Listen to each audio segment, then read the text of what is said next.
La Bible ouverte, une étude de la parole de Dieu avec la bergère Marie-Laure Bonnet.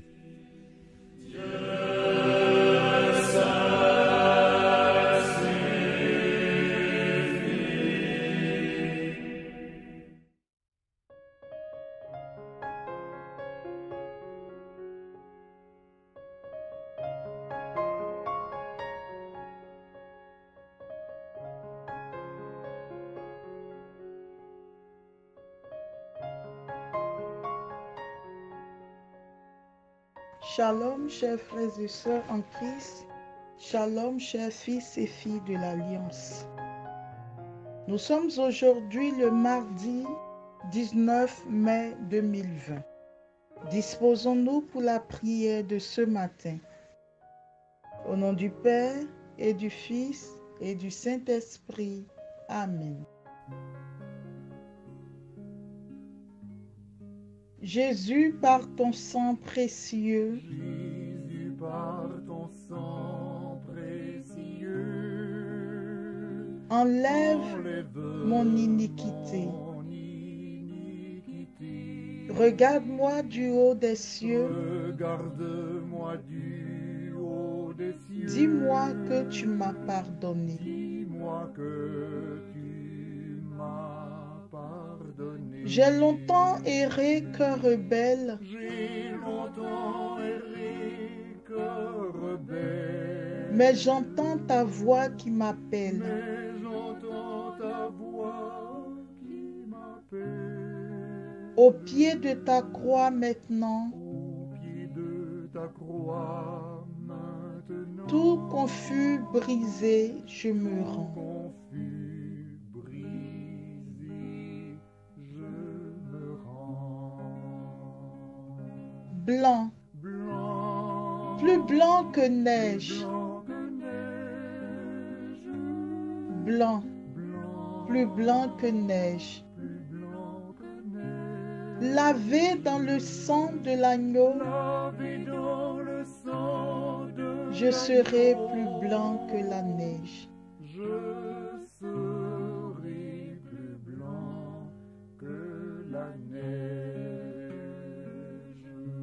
Seigneur, tu sais combien de fois mon péché m'éloigne de toi. Je voudrais te demander pardon pour tous mes égarements.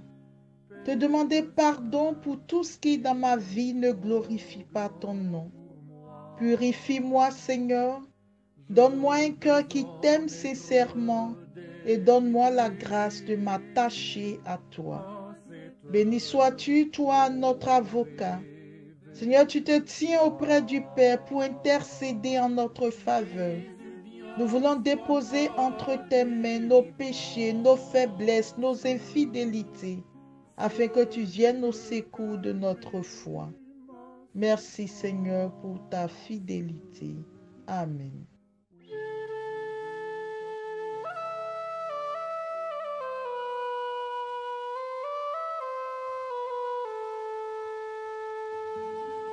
Chers frères et sœurs, nous poursuivons notre cheminement avec le livre du prophète Jonas. Nous avons dit que le livre de Jonas est divisé en deux grandes parties. Et la première partie part de Jonas, le chapitre 1, verset 1 au chapitre 2, le verset 11. Nous avons également dit que dans la première partie, nous avons 3 épisodes. Nous venons de finir hier avec le premier épisode que nous avons intitulé « La fuite de Jonas ». Et le premier épisode partait de Jonas, le chapitre 1, des versets 1 au verset 3. Ce matin, nous abordons le deuxième épisode de cette première partie que nous avons intitulé « La tempête ». Et ce deuxième épisode part de Jonas, le chapitre 1, versets 4 à 16. Mais l'Éternel fit souffler sur la mer un vent impétueux, et il s'éleva sur la mer une grande tempête. Le navire menaçait de faire naufrage. Les mariniers eurent peur Ils implorèrent chacun leur Dieu et ils jetèrent dans la mer les objets qui étaient sur le navire afin de le rendre plus léger. Jonas descendit, et je voudrais que vous fassiez attention à ce passage. Jonas descendit au fond du navire, se coucha et s'endormit profondément. Le pilote s'approcha de lui et lui dit: Pourquoi dors-tu? Lève-toi, invoque ton Dieu. Peut-être voudra-t-il penser à nous et nous ne périrons pas.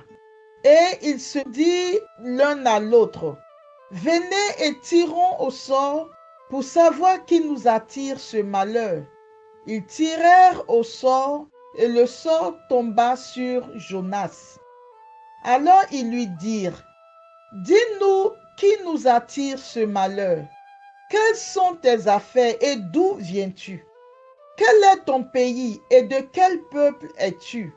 Il leur répondit: Je suis hébreu et je crains l'Éternel, le Dieu des cieux, qui a fait la mer et la terre. Ces hommes eurent une grande frayeur et ils lui dirent: Pourquoi as-tu fait cela? Car ces hommes savaient qu'ils fuyaient loin de la face de l'Éternel parce qu'il le leur avait déclaré. Il lui dit: Que te ferons-nous pour que la mer se calme envers nous? Car la mer était de plus en plus orageuse. Il leur répondit: Prenez-moi et jetez-moi dans la mer, et la mer se calmera envers vous, car je sais que c'est moi qui attire sur vous cette grande tempête. Ces hommes ramaient pour gagner la terre, mais ils ne le purent, parce que la mer s'agitait toujours plus contre eux. Alors ils invoquèrent l'Éternel et dirent: Ô Éternel, ne nous fais pas périr à cause de la vie de cet homme, et ne nous charge pas du sang innocent, car toi, Éternel, tu fais ce que tu veux. Puis ils prirent Jonas et le jetèrent dans la mer, et la fureur de la mer s'apaisa. Ces hommes furent saisis d'une grande crainte de l'Éternel, et ils offrirent un sacrifice à l'Éternel et firent des vœux. Parole du Seigneur. Alors, chers frères et sœurs, dans la méditation de ce second épisode, nous allons passer en revue 3 groupes de personnes: Jonas, les marins et Dieu. Alors, je propose ce matin que nous voyions d'abord l'attitude de Jonas. Avant même d'en arriver aux marins et à Dieu, je veux que nous regardions quelle est l'attitude de Jonas. Ce que nous apprenons de Jonas au verset 9 de ce premier chapitre, au moment où on interroge Jonas sur son identité, Jonas répond: Je suis hébreu et je crains l'Éternel, le Dieu des cieux, qui a fait la mer et la terre. Donc d'emblée, nous comprenons que Jonas est un prophète, mais qui connaît également Dieu. Et Jonas affirme devant ses marins qu'il craint Dieu. Et il est même conscient que ce Dieu qu'il craint, c'est le Dieu des cieux et le Dieu qui a fait la mer et la terre. C'est le Dieu souverain, c'est le Seigneur des seigneurs, c'est le roi des rois. C'est celui qui appelle à l'existence les choses qui n'existaient pas comme si elles étaient. C'est le oui et l'amen, le commencement et la fin. Donc Jonas est convaincu au plus profond de lui-même que le Dieu en qui il croit est le Dieu de l'univers. Mais de façon paradoxale, déjà quand nous étions au verset 3 de ce premier chapitre que je reprends ce matin avec vous, il est dit: Jonas se leva, donc après l'appel du Seigneur, mais pour s'enfuir à Tarsis, loin de la face du Seigneur. Donc Jonas connaît Dieu. Jonas dit: il craint Dieu. Jonas dit: je suis conscient qu'il est le Seigneur des cieux. Je suis conscient que c'est lui qui a fait la mer et la terre. Or, dans la tradition biblique, Lorsque vous voyez chaque fois l'expression la mer et la terre, le ciel, ça veut dire qu'il est le Dieu de tout l'univers. Donc Jonas sait qu'il est le Dieu omniscient, omnipotent et omniprésent. Malgré ce que Jonas sait, il fuit loin de la face du Seigneur. Il décide de s'enfuir à Tarsis. Donc nous sommes toujours au verset 3 et nous continuons. Descendu à Jaffa. Et c'est sur ce point que je voudrais attirer notre attention. Jonas descend donc à Jaffa et il trouve un navire en partance pour Tarsis. Donc, Jonas fait un premier mouvement, le mouvement de descendre à Jaffa. Mais, chers frères et sœurs, lorsque nous décidons de fuir loin de la face du Seigneur, il y a forcément des mouvements de descente dans notre vie. Et lorsque nous revenons à ce passage que nous avons lu tout à l'heure, en Jonas le chapitre 1, verset 5, il est dit ceci: les mariniers eurent peur, ils implorèrent chacun leur Dieu et ils jetèrent dans la mer les objets qui étaient dans le navire, afin de le rendre plus léger. Mais la suite dit quoi? Jonas descendit au fond du navire, se coucha et s'endormit profondément. Alors, il est intéressant de voir ce qui se passe avec Jonas. Jonas, parce qu'il a décidé de fuir loin de la face du Seigneur, parce qu'il a décidé d'aller loin, de ne pas obéir au Seigneur, commence à expérimenter dans sa vie une cascade de descente. Il descend à Jaffa. On nous dira plus loin qu'il descend sur le bateau. Sur le bateau, Jonas va descendre dans la cave. Pendant que les autres prient, Jonas descend dans le sommeil. Plus tard, Jonas descendra dans la mer. Et dans la mer, il descendra dans la bouche du poisson. Donc vous voyez que dès l'instant où Jonas a décidé de fuir loin de la face du Seigneur, une cascade de descente a été réalisée dans sa vie. Il descend à Jaffa. Il descend sur le bateau. Du bateau, il descend dans la cave. De la cave, il descend dans un sommeil. Du sommeil, il descend dans la mer. Et de la mer, il descend dans le ventre du poisson. Chers frères et sœurs, dans notre marche à la suite du Christ, nous allons voir que souvent, lorsque nous décidons de désobéir à Dieu, lorsque nous nous éloignons de la face du Seigneur, nous expérimentons dans notre vie une cascade d'échecs, de descentes, une cascade de malédictions. Parce que un projet dans lequel Dieu n'est pas est un projet qui ne réussit jamais. À côté de Jonas, je voudrais vous présenter la figure d'un grand personnage de la Bible, qui n'est rien d'autre que le roi David.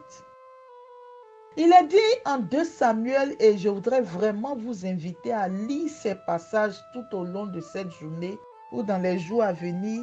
Je vous invite à lire 2 Samuel, le chapitre 11 et le chapitre 12. Il est dit, du verset 1 au verset 2, que David, pour paraphraser, a envoyé l'armée en guerre contre ses ennemis.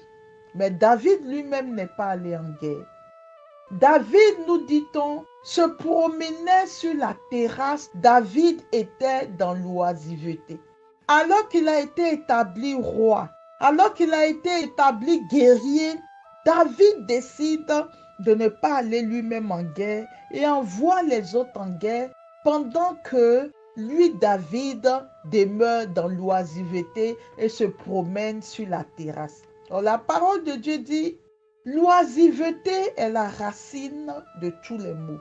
Donc David désobéit à Dieu, il ne se lève pas, il ne va pas en guerre contre ses ennemis, mais David désobéit, David se met à l'aise, se promène, David n'est pas debout.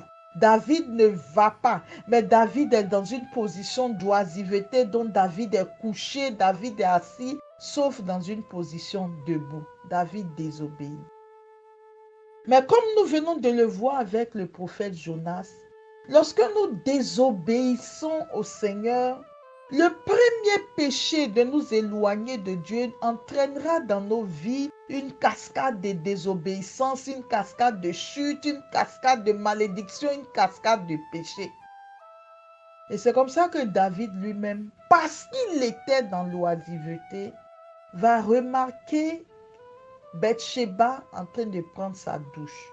Donc de l'oisiveté qui est venue de la désobéissance à l'ordre du Seigneur, de l'oisiveté, un autre péché viendra se greffer à l'oisiveté, c'est la convoitise. David regarde Bathsheba dans sa nudité et David désire Bathsheba. Donc nous avons la désobéissance à la parole de Dieu. Lève-toi et va. David ne va pas. Ensuite, David tombe dans l'oisiveté, donc il descend dans l'oisiveté. De l'oisiveté, David descend dans la convoitise. Et la parole de Dieu nous dit toujours dans ce deuxième livre de Samuel, au chapitre 11 et 2, de la convoitise, David va faire appeler Bathsheba, avec qui il aura des rapports sexuels, alors qu'elle était la femme d'Uri. Donc David tombe dans un troisième péché, descend dans un troisième péché qui est l'adultère. Donc nous avons l'oisiveté. De l'oisiveté, nous tombons à la convoitise. De la convoitise, nous tombons dans l'adultère. Mais la chute de David continue. Après donc avoir eu des rapports sexuels avec Bathsheba, Bathsheba se retrouve enceinte. Et qu'est-ce que David va faire? David va développer un plan de mensonge et de duplicité en faisant venir Uri du combat. Et David va donner l'impression à Uri qu'il l'aime énormément, lui mettre au front depuis longtemps. Donc il est dans le mensonge, il est dans la duplicité, il est dans les stratégies de tromperie. Il dira à Uri, tu es fatigué, rentre chez toi. En espérant que Uri puisse rentrer chez lui et puisse avoir des rapports sexuels avec sa femme, de telle sorte que l'enfant lui soit attribué. Donc, il renie même la paternité de l'enfant. Et Uri, loyal envers son royaume, Uri va refuser en disant, je ne peux pas rentrer chez moi, avoir une sexualité avec ma femme pendant que le pays est en guerre contre les ennemis. Donc, il va traîner devant le palais de David toutes les stratégies que David mettra en place pour le saouler. Tout ce que David fera, Uri restera fidèle à son engagement, loyal envers son pays. Uri ne descendra pas chez lui. Quand David se rendra compte que malgré tout ce qu'il a fait, Uri n'est pas descendu chez lui, il va faire rédiger un courrier et plus grave, c'est à Uri lui-même qui remettra le courrier. La méchanceté, la cruauté, la condamnation de mort d'Uri est remise à Uri lui-même afin qu'il remette ça à ceux qui l'exécuteront. Et il va demander à Uri, porte ce message à Joas. Et quand Uri remet le courrier au chef d'état-major de David, il est écrit à l'intérieur, placez Uri devant dans la bataille, afin que quand l'ennemi arrivera, qu'il soit atteint.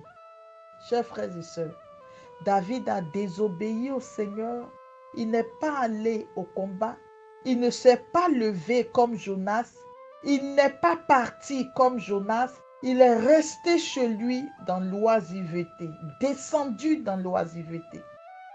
De l'oisiveté, il est descendu dans la convoitise. De la convoitise, il est descendu dans l'adultère. De l'adultère, il est descendu dans le mensonge. Du mensonge, il est descendu dans la cruauté. Et de la cruauté, il est descendu dans le meurtre.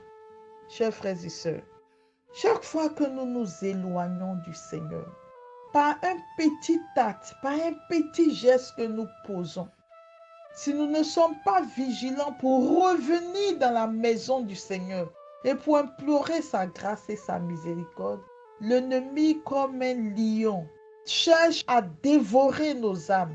Il va nous happer comme un bandit attendant sa proie. Il nous happera et il nous tirera de plus en plus profondément vers lui afin de nous éloigner chaque jour davantage du Seigneur. Il n'y a pas de chemin loin du Seigneur. Jonas a refusé la mission. Il s'est enfui loin de la face du Seigneur. À partir de ce moment, une cascade de descente s'opérera dans sa vie. Il descendra à Jaffa. Il descendra sur le bateau. Il descendra dans la cave. Il descendra dans le sommeil. Il descendra dans la mer. Il descendra dans le ventre du poisson. David a désobéi à Dieu. Il est descendu dans l'oisiveté. Il est descendu dans la convoitise, descendu dans l'adultère, descendu dans le mensonge, descendu dans la cruauté, descendu dans le meurtre. Et vous voyez, chaque descente nous éloigne davantage du Seigneur. Il n'y a pas de vie hors de la volonté de Dieu. Il n'y a pas de vie loin des chemins du Seigneur.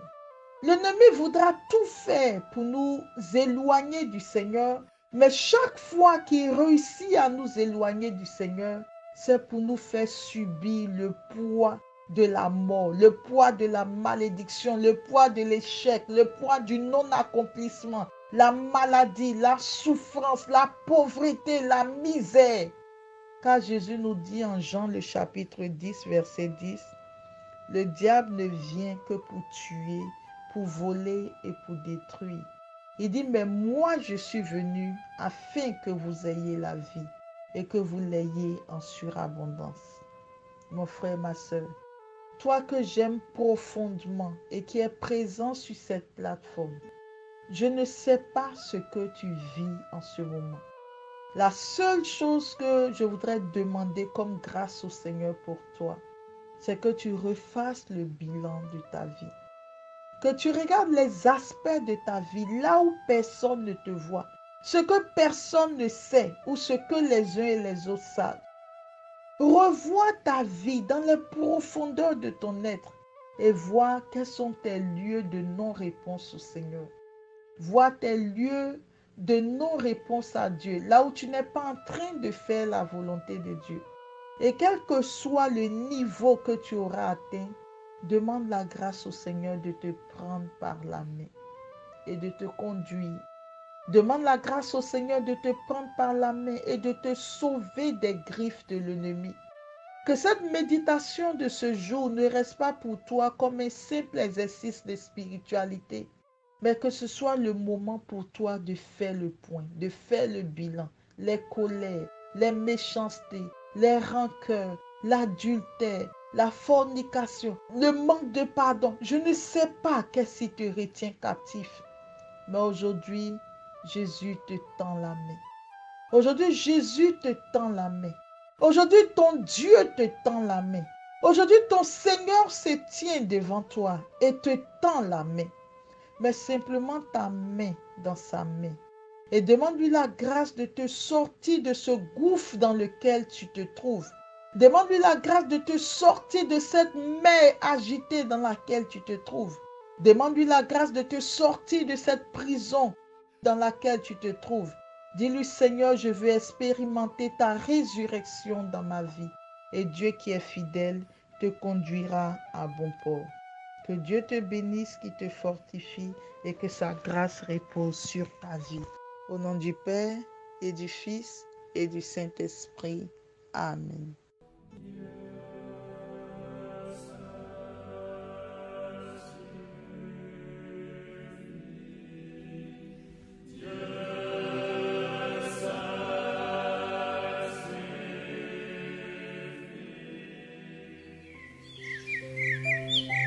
Vous venez de suivre la Bible ouverte, une étude de la parole de Dieu avec la bergère Marie-Laure Bonny.